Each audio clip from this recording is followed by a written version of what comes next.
വർഷങ്ങൾക്ക് ശേഷം നമുക്ക് തിയേറ്ററിൽ ആദ്യം കണ്ടിരുന്നു ഇറങ്ങിയ ഉടനെ. പക്ഷേ ഇപ്പോൾ സ്റ്റിൽ ഇറ്റ് ഈസ് ഫ്രഷ്. അതേപോലെ ഈ പ്രിൻ്റ് വണ്ടർഫുൾ പ്രിൻ്റ് ഭയങ്കര ഫീൽ ചെയ്യുന്നുണ്ട്. പിന്നെ ചില പടങ്ങൾ കാണുമ്പോൾ ഞാനും മിസ്സസും അടുത്തിരുമ്പോൾ നമ്മളൊന്ന് അങ്ങോട്ടും ഇങ്ങോട്ടൊക്കെ തിരിഞ്ഞു നോക്കും. പക്ഷേ ഇത് കണ്ടിന്യൂസ്ലി ഒരു ലാഗ് പോലും എനിക്ക് ഫീൽ ചെയ്തിട്ടില്ല കേട്ടോ.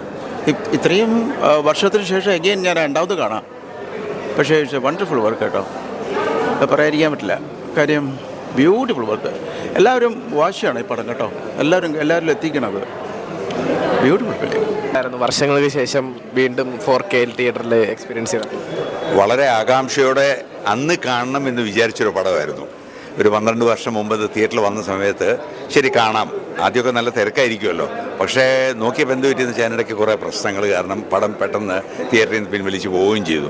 അപ്പോൾ അന്ന് മിസ്സായൊരു പടം ഇനി കാണാൻ പറ്റില്ലല്ലോ എന്ന് വിഷമിച്ചിരിക്കുമ്പോഴാണ് ഈ പറഞ്ഞ 4K മാസ്റ്റർ ചെയ്ത് റീമാസ്റ്റർ ചെയ്ത് എഡിറ്റ് ചെയ്ത് ഗംഭീരമാക്കി ഇത് തിയേറ്ററിൽ റിലീസ് ചെയ്തിരിക്കുന്നത്.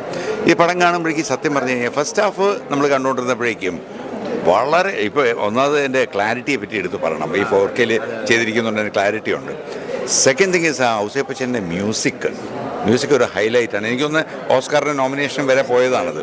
അത് ഭയങ്കര രസമായിട്ട് തോന്നുന്നുണ്ട്. ഇപ്പോൾ ഈ 4K ഡോൾബി അറ്റ്മോസ്ഫിയറൊക്കെ എല്ലാം വന്നു കഴിഞ്ഞപ്പോഴേക്ക് അതെല്ലാം കൂടെ വരുമ്പോഴേക്കും നമ്മളൊരു വേറെ ലോകത്താണ് കൊണ്ടുപോകുന്നത്. ആദ്യത്തെ ഫസ്റ്റ് ഹാഫ് നമ്മളിത് കാണുമ്പോൾ ഒരു ഫാമിലി പടമായിട്ട് ഫീൽ ചെയ്യും. സെക്കൻഡ് ഹാഫ് വരുമ്പോഴാണ് ഇതിൻ്റെ ഒരു ട്വിസ്റ്റ് വരുന്നത്, ഭയങ്കര രസമായിട്ട് വന്നിരിക്കുന്നത്. അങ്ങനെ ടോട്ടലി ആ ഒരു 2 മണിക്കൂർ തിയേറ്ററിലിരുന്ന് എൻഗ്രോസ്ഡ് ആയിട്ടിരുന്ന് ലാഗ് എന്നൊരു സാധനമേ ഇല്ല. അതങ്ങനെ വളരെ ഭംഗിയായിട്ട് എനിക്ക് ഒന്ന് 12 വർഷം മുമ്പുള്ള അന്നത്തെ ടെക്നിക്കിൽ വെച്ചാണ് എടുത്തിരിക്കുന്നത്. 2008 എടുത്തിരിക്കുന്നത് അല്ലേ? അപ്പോൾ 17 വർഷമായി.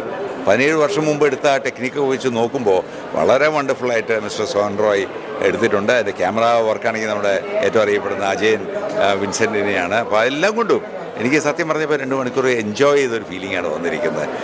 കാണണമെന്ന് ആഗ്രഹിച്ചിരുന്ന പടം വിചാരിച്ചതിനെക്കാട്ടിലും നമുക്കൊരു പൂ ചോദിച്ചപ്പോൾ പൂക്കാലം കിട്ടിയെന്ന് പറയുന്ന പോലെ വളരെ വളരെ സന്തോഷമുണ്ട്. അത് വർഷങ്ങൾക്ക് ശേഷം വീണ്ടും തിയേറ്ററിൽ റിലീസ് ചെയ്തപ്പോഴത്തേക്കും ആ ഫീല് എങ്ങനെ ഉണ്ടായിരുന്നു? നന്നായിരുന്നു. കാരണം വെച്ചാൽ നല്ലൊരു ആ ഡോൾബി അറ്റ്മോസ്ഫിയറിൽ നന്നായിട്ട് കണ്ടിട്ടുണ്ടത്. പറഞ്ഞു കേട്ട അറിവല്ലേ ഉള്ളൂ, അത് നന്നായിട്ട് കണ്ടിട്ടുണ്ട്. എക്സ്പീരിയൻസ് എങ്ങനെ ഉണ്ടായിരുന്നു? അതെ, നമുക്ക് അതിലൊരു 4K നല്ലൊരു ഒറിജിനാലിറ്റി ഫീൽ ചെയ്യുന്നുണ്ട്.